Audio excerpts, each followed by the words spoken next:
नमस्कार, स्पॉटलाइट में आपका स्वागत है। मैं हूं आपके साथ अभिनय सिंह चौहान। आज बात करेंगे अतीक पर आत्मीयता। अतीक अहमद, जो कि सपा से जुड़ा हुआ बताया जाता था। सपा की विवशता है। जी हां, उत्तर प्रदेश में दिवंगत माफिया अतीक अहमद के बेटे की सड़क दुर्घटना में मौत पर समाजवादी पार्टी के नेता और सांसद राम गोपाल यादव ने सवाल उठाया है। रामगोपाल यादव ने आरोप लगाया है कि अतीक की हत्या की गई है और उसके दोनों बेटों की भी हत्या की गई है, जिस पर पलटवार करते हुए भाजपा प्रवक्ता राकेश त्रिपाठी ने कहा कि जब माफिया को चोट लगती है तो दर्द समाजवादी पार्टी को होता है। उधर डिप्टी सीएम केशव प्रसाद मौर्य ने कहा कि दुर्घटनाएं आए दिन होती रहती हैं, इसमें साजिश जैसी कोई बात नहीं है। आपको बता दें कि रामगोपाल यादव जिस हत्या का जिक्र कर रहे हैं वह दुर्घटना है और दुर्घटना के वीडियो फुटेज भी जनता के सामने आ चुके हैं। तो क्या मुसलमान के वोट पाने के लिए रामगोपाल यादव ने यह शिगुफा छेड़ दिया है और विधानसभा चुनाव में बड़ी संख्या में मुसलमान के टिकट काटने की तैयारी की जा रही है? तो कहीं अतीक के बहाने डैमेज कंट्रोल तो सपा करना नहीं चाहती? आज इन्हीं सवालों का जवाब तलाशेंगे। पहले सुन लेते हैं कुछ प्रतिक्रियाएं। एक फिल्म का गाना है, चोट तुझे आए तो दर्द मुझे होता है, भाई भाई में अक्सर ये होता है। जब जब किसी माफिया अपराधी को कोई आघात पहुंचता है, कोई चोट पहुंचती है, उनकी बिल्डिंग पर बुलडोजर चलता है, पुलिस एनकाउंटर में मार गिराती है, तो इस समाजवादी पार्टी को न जाने क्यों दर्द उत्पन्न हो जाता है। समाजवादी पार्टी ने अपने शासनकाल में ऐसे माफिया अपराधियों को पाल पोस कर बड़ा किया था, इसलिए उनको धाराशायी होते हुए देखती है ना, वो बहुत दर्द उठता है।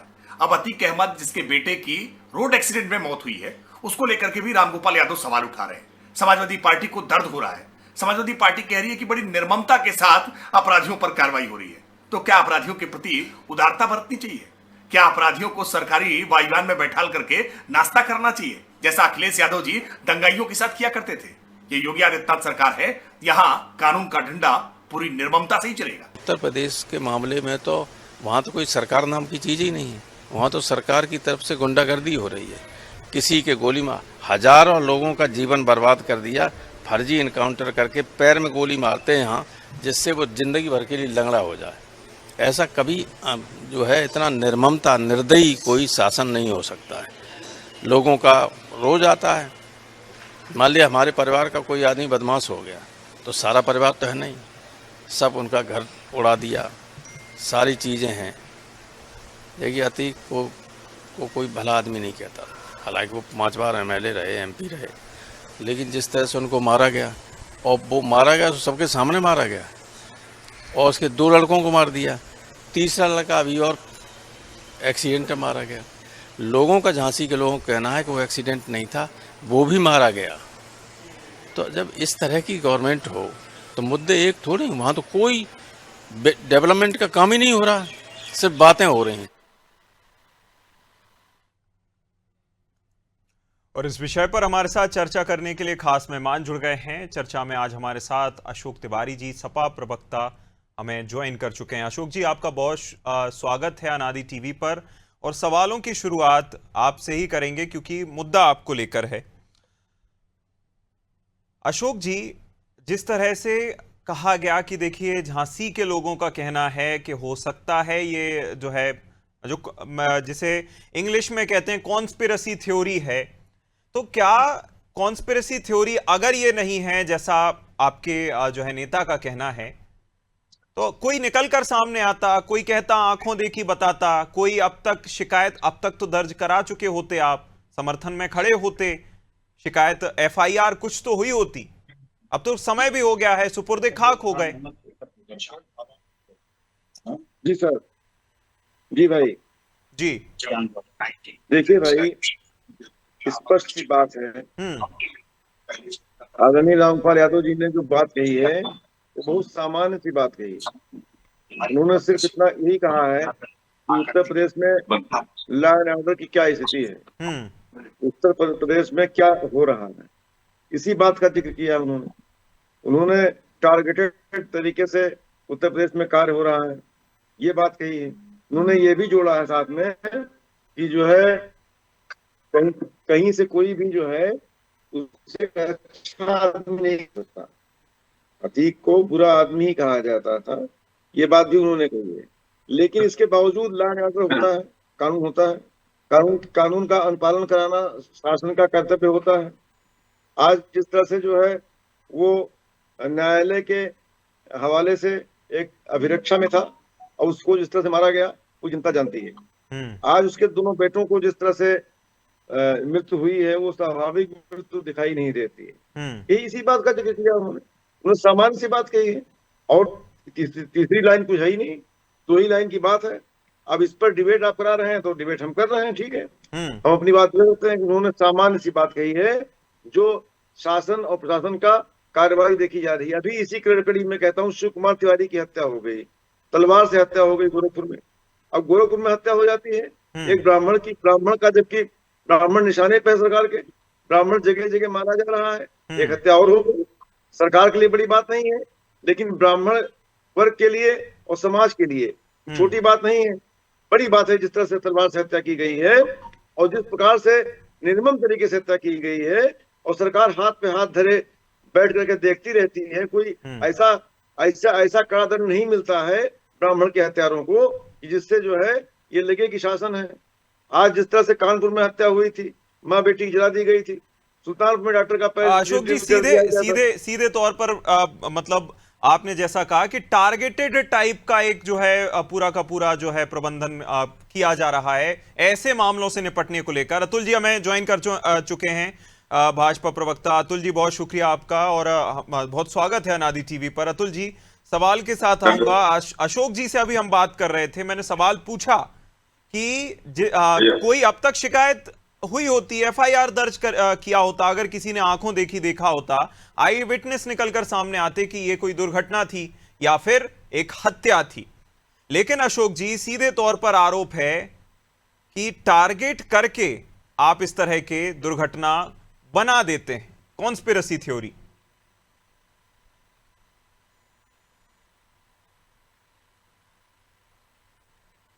अशोक जी जी सवाल हमसे है क्या? जी अशोक जी मैं सवाल फिर दोहराता हूं सवाल टारगेट करके चाहे ब्राह्मण हो या फिर मुसलमान, अब आप दोनों को ही जो है प्रशासन या पूरी सरकार टारगेट करने के मूड में।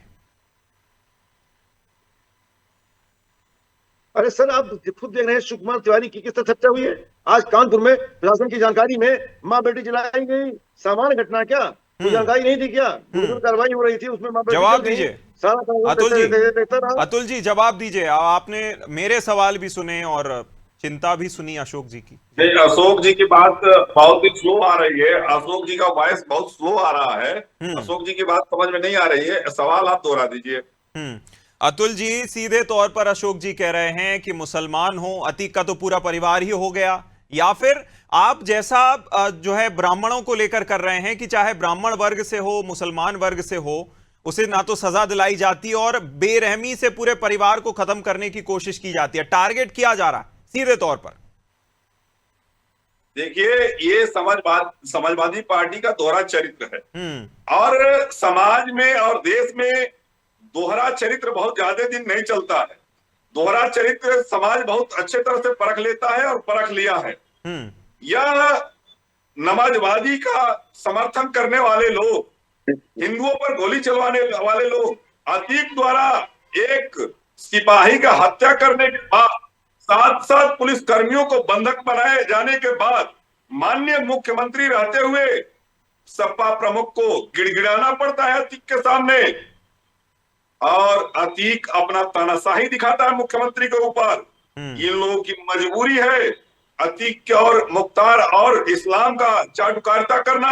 अरे आप चाटुकारिता छोड़िए, आप हिंदुस्तान में रहते हैं, स्वच्छ राजनीति को जन्म दीजिए, जनता की सेवा करिए, जनता आपको राजनीति में गद्दी पे बैठाएगी। किसी की चाटुकारिता करने से आप गद्दी पे नहीं बैठेंगे। रह गई ब्राह्मणों की बात, आपका ब्राह्मण प्रेम समझ में आ जाता जब राजकुमार भाटी ब्राह्मणों को वैश्य से तुलना करता है और उसको सम्मान देने का काम करते हैं। आपको पार्टी से निकाल कर बाहर कर दिए होते, आपका ब्राह्मण प्रेम दिख जाता कि आपका ब्राह्मण प्रेम कितना है। आपको सम्मेलन कराने की जरूरत नहीं होती, ब्राह्मण सम्मान कराने की जरूरत नहीं होती, लेकिन आपने हमेशा से दोहरा चरित्र रखने का काम किया है। नहीं अतुल और जी, आज भी ब्राह्मण दोहरा चरित्र ब्राह्मण प्रेम रखते हैं। प्रेम तो वहां बता यही देता है तो अखिलेश आप जी। हत्या अखिलेश बताते हैं, आप जी, इनकाउंटर अखिलेश बताते हैं। यादव सीधे तौर पर कहते हैं कि देखिए हमारे पीडीए का पी तो पंडित ही है और इस बार ब्राह्मणों को लेकर हम मुख्य फोकस में रहेंगे। तो टारगेट तो आपकी जो है सत्ता कर रही है, अगर नहीं कर रही होगी तो अभी मैं बताता हूं आपको, फिर उदाहरण देता हूं एक एक करके। आरोपों को नकारेंगे अतुल जी? जी बताइए। जिस तरह से आप टारगेट कर रहे हैं, अभी यूजीसी को लेकर सबसे ज्यादा ब्राह्मण समाज जो है आपसे क्षुब्ध हो रखा है, जिसका आपने नतीजा भी देख लिया बांकीपुर में। और जिस तरह से जो अभी 2-3 घटनाएं अशोक जी ने गिनाई, क्या वो घटनाओं के आरोप आप जो है नकारेंगे? देखिए, उससे पल्ला नहीं झाड़ वही सकते। विकास करता है, उससे पल्ला नहीं झाड़ देश सकते। वही विकास करता है जहां की जनता और नागरिक जागरूक होते हैं। तो ये तो बड़े सौभाग्य की बात है कि हमारे देश की जनता जागरूक है। अगर हमारी सरकार क्यों ना हो, अगर गलत निर्णय लेगी तो उसका विरोध करने का काम करती है, जनता हित में आवाज उठाने का काम करती है, न कि किसी की चाटुकारिता करने के काम करती है। समाजवादी पार्टी की दोहरी राजनीति हो सकती है, दोहरा चरित्र हो सकता है, लेकिन भाजपा सर्व समाज को लेकर चलती है। अगर यूजीसी में कोई खामियां थी तो उसको सुधारने का काम किया। भारतीय जनता पार्टी के कार्यकर्ता से लेकर आम देश के नागरिक ने इस पर सवाल उठाया और उसको सुधारने का काम किया गया। आप द्वारा चरित्र क्या सुधारिए, जनता के बीच जाइए, राम करिए, आपका कल्याण उसी में अरे है। अतुल जी सुधारने का तो आप बाद में, आप पहले स्वीकार तो कीजिए कि गलती है। आपके बोलने से क्या हो जाएगा? वोट तो आप सुप्रीम कोर्ट की लेकर बैठे हैं कि जो होगा सुप्रीम कोर्ट होगा, जो होगा। आपको लगा कि गलती हो गई, सुप्रीम कोर्ट की वोट ले लेते हैं भाई। ये क्या तरीका हुआ? जनता अंधी है, जनता को दिमाग नहीं है, समझ नहीं आता। ये देखिए, इसमें यूजीसी में कभी भी भारतीय जनता पार्टी का रोल नहीं रहा है। यूजीसी कार्यक्रम 2012 में आया था, उसके बाद भी सुप्रीम कोर्ट ने हस्तक्षेप किया और इस बोर्ड का चेयरमैन कांग्रेसी दिग्विजय सिंह थे। इसमें भारतीय जनता पार्टी का कहीं भी रोल नहीं है। यूजीसी में कांग्रेस के अध्यक्ष रहे हैं, 12 में आया है, सुप्रीम कोर्ट ने दिशा निर्देश दिया है।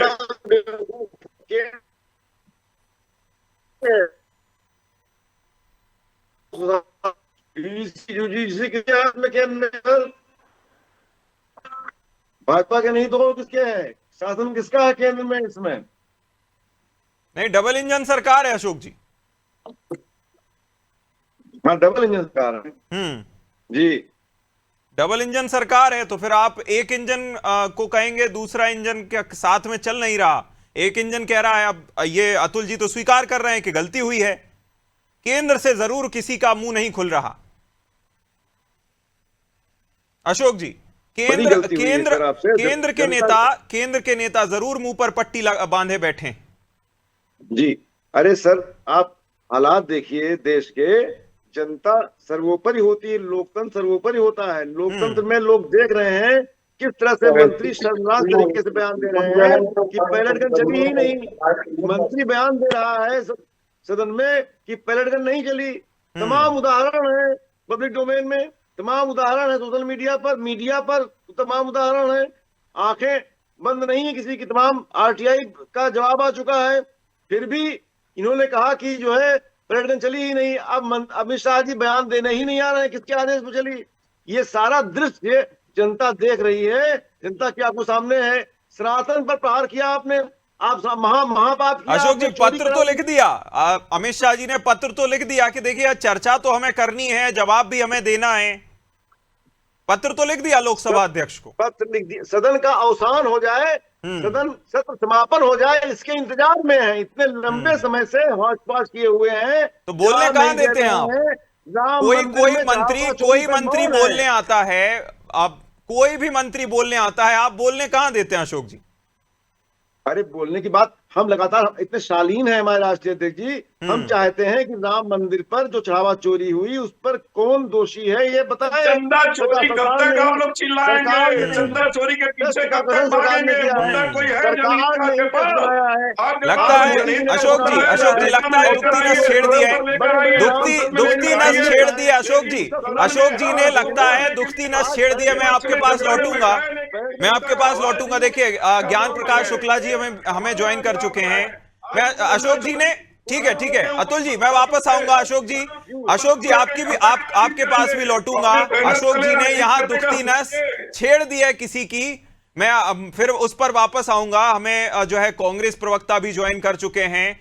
ज्ञान प्रकाश शुक्ला जी, बहुत स्वागत है अनादि टीवी पर आपका। और ये जानना चाहूंगा, देखिए पैलेट गन की अभी आपके सहयोगी ने बात करी, लेकिन जिस तरह हम चर्चा करने बैठे हैं कि उत्तर प्रदेश में अतीक अहमद को लेकर सपा इतना ज्यादा क्यों अपने आप से बांध कर रखती है या फिर इतने बयान क्यों देती है, इस पर कांग्रेस का क्या टेक है एक सहयोगी दल के तौर पर? कांग्रेस का मंतव्य पूरी तरीके से इस पे क्लियर है। हम जिस देश में रहते हैं उस देश संविधान से चल रहा है, भारत के संविधान से। तो जो फैसला होगा किसी के खिलाफ होगा, किसी के पक्ष में होगा, उसके लिए कोर्टें बनी है, अदालत है। कानून कहता है कि कानून ही दंड देगा या कानून छोड़ेगा। किसी को भी राइट नहीं है कि कोई किसी की हत्या करे, तो चाहे जो पक्ष हो। आप किसी की हत्या नहीं कर सकते।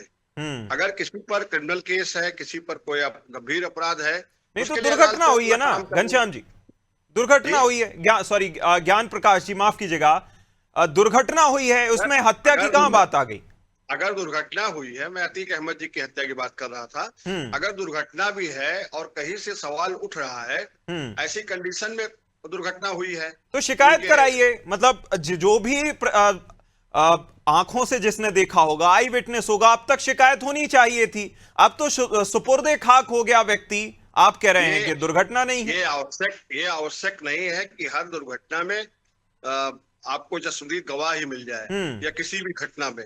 गवर्नमेंट का काम है, गवर्नमेंट की एजेंसी होती है कि अगर कुछ सवाल उठ रहे हैं तो आप उसको क्लियर कर दीजिए, आप उसकी हायर इंक्वायरी को सामने रख दीजिए। नहीं साहब ये ऐसी चीज है। लेकिन अदालत सबूत मांगती है, अदालत सबूत मांगती है। अगर गवाह होगा नहीं, सबूत होगा नहीं, तो कहां तक जाइएगा? एविडेंस कलेक्ट करना भी गवर्नमेंट एजेंसी का काम है। जो गवर्नमेंट एजेंसी होती है वो एविडेंस जांच क्यों नहीं करा लेते? जांच क्यों नहीं करा लेते? हाई प्रोफाइल मामला है, फिर भी आप जो है उससे भागने की कोशिश कर रहे हैं। अतुल जी, भागने वाले में नहीं है ना, हम लोग बयान बदलने वाले में है ना भागने वाले में है। हम लोग कट के काम ना करने वाले हैं। अच्छा, और वो आंखों देखी हालात पे केवल अपना विधवा विलाप करना जानता है समाजवादी के लोग। वो अपना रोना रो रहे हैं। और चढ़ावा चोरी पर सपा क्या, वो भाजपा क्या कर रही है? चढ़ावा चोरी पर भाजपा क्या कर रही है अतुल जी? इस्लाम चढ़ावा चोरी पर इनके पास कोई जवाब नहीं। चढ़ावा चोरी पर भाजपा क्या कर रही है? आप लोग कह रहे हैं कि संसद में केंद्रीय नेताओं का मुंह क्यों नहीं खुल रहा? अगर कुछ गलत नहीं है, कहीं से कोई गलती नहीं है, केंद्रीय नेताओं का मुंह क्यों नहीं खुलता इस बात पर? आस्था के साथ महापाप किया है भाजपा और आरएसएस के लोगों ने, इनका मुंह वहां नहीं खुलेगा। अशोक जी कुछ बड़ी देर से कुछ बोलना चाह रहे हैं। अशोक जी बड़ी देर से कुछ बोलना चाह रहे हैं। जी देखिए सर, मैं भाजपा के प्रवक्ता से विनम्रता से निवेदन करना चाहता हूँ। सर जी, आप कुछ भी कह दें, जनता को इग्नोर मत कीजिए। सर जी, जनता सब कुछ देख रही है, खुली आंखों से देख रही है, आरटीआई के हवाले से देख रही है। पैलेट गन चली है और सारा मीडिया मानता है चली है, सारा देश मानता है चली है। आपका मंत्री कहता है सदन में नहीं चली है। इतना बात झूठ बोलेंगे आप, आपकी गरीबी है। आप डिटोरिएट हो रहे हैं देश के अंदर, आपकी गुडविल खत्म हो रही है। हालात ये बन रहे हैं इसमें। चढ़ावा चोरी हुई है, आकंठ डूबा हुआ है आरएसएस आकंठ डूबा हुआ है, गले गले डूबा हुआ है। आरएसएस मतलब क्या है?